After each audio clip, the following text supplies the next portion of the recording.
দর্শক, নিত্যপণ্যের বাজার পরিস্থিতি জানাতে নোয়াখালী থেকে যুক্ত হবেন আমাদের সহকর্মী মাওলা সুজন। আমরা যুক্ত হচ্ছি সুজনের সাথে। সুজন, নোয়াখালীতে নিত্যপণ্যের বাজার পরিস্থিতি কেমন দেখছেন, কি বলছেন ক্রেতা বিক্রেতারা, কি তথ্য রয়েছে জানাবেন। লাবণী, আপনি যেমনটি বলছিলেন নিত্যপণ্যের বাজার নিয়ে, তা আজকে আমি দেখুন দাঁড়িয়ে আছি নোয়াখালী পৌর বাজারে, যেটি নোয়াখালী জেলা শহরের একমাত্র খুচরা বাজার হিসেবে পরিচিত। তো আজকে সকাল থেকে এই বাজার ঘুরে যে চিত্রটি দেখা গিয়েছে, যে প্রথমে আমি সবজি নিয়ে যদি বলতে চাই, আমি এখন দাঁড়িয়ে আছি সবজি বাজারে। তো প্রথমে যদি সবজি বাজারের কথা বলি, তাহলে সাধারণ কিছু ক্রেতা অভিযোগ করেছেন যে সবজির বাজার আসলে দিন দিন একটু ঊর্ধ্বগতির দিকে রয়েছে, দিন দিন দাম বাড়ছে।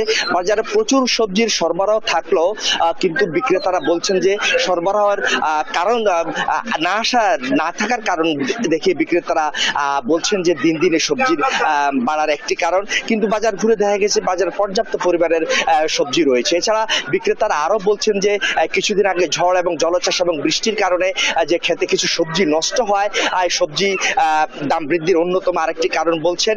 একই দিকে যদি বিক্রেতারা আরেকটি কারণ দেখিয়েছেন, বাইরে থেকে যেসব সবজি আসে বা অন্যান্য শহর থেকে, জেলা শহর থেকে যেসব সবজি আসে, তো ওইসব সবজির সরবরাহ কমে যাও নোয়াখালীতে সবজির দাম বৃদ্ধির দিকে রয়েছে বলে জানিয়েছেন বিক্রেতারা।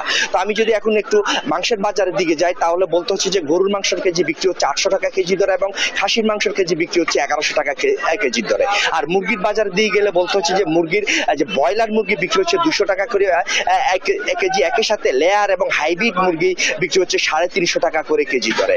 আর যদি মাছের বাজারের দিকে যদি একটু তাকাই, তাহলে মাছের বাজারটি অস্থিতিশীল রয়েছে নোয়াখালীতে, কেননা মাছ বিক্রেতারা কারণ হিসাবে বলছে যে বাজারে মাছের পর্যাপ্ত সরবরাহ নেই।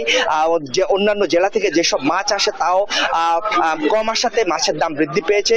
একই সাথে মিঠা পানি এবং সামুদ্রিক পানির মাছ বাজারে সরবরাহ কম থাকায় তারা মাছের দাম বৃদ্ধির অন্যতম কারণ বলে জানিয়েছেন বিক্রেতারা। আর যদি মুদি পণ্যের দিকে তাকায়, নিত্য প্রয়োজনীয় যেসব পণ্য রয়েছে সেসব পণ্য দিন দিন বাড়তির দিকে রয়েছে। সামনে কোরবানি ঈদে, কোরবানি ঈদকে সামনে রেখে বিশেষ করে পেঁয়াজ, রসুন, আদা সহ যে মশলা রয়েছে বাজারে, সেসব মশলার দাম ঊর্ধ্বগতির দিকে রয়েছে, দিন দিন শুধু এর দাম বাড়ছে। কারণ হিসেবে বিক্রেতারা বলছেন যে তারা যেসব আড়ত থেকে বা যেসব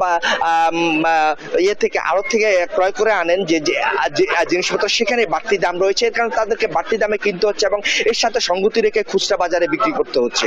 অন্যদিকে যারা খুচরা ক্রেতা রয়েছেন তারা বলছেন যে বাজারে যে অবস্থা চলছে দিন দিন, বিশেষ করে কোরবানি ঈদ সামনে রেখে দিন দিন যেভাবে বাড়তি রয়েছে পণ্যের দাম, তারা দিশাহারা হয়ে যাচ্ছেন। তারা অতি শীঘ্রই যে বাজার মনিটরিং এর দাবি জানিয়েছেন প্রশাসনের প্রতি। লাবণী, এ হচ্ছে নোয়াখালী থেকে আমার কাছে সর্বশেষ।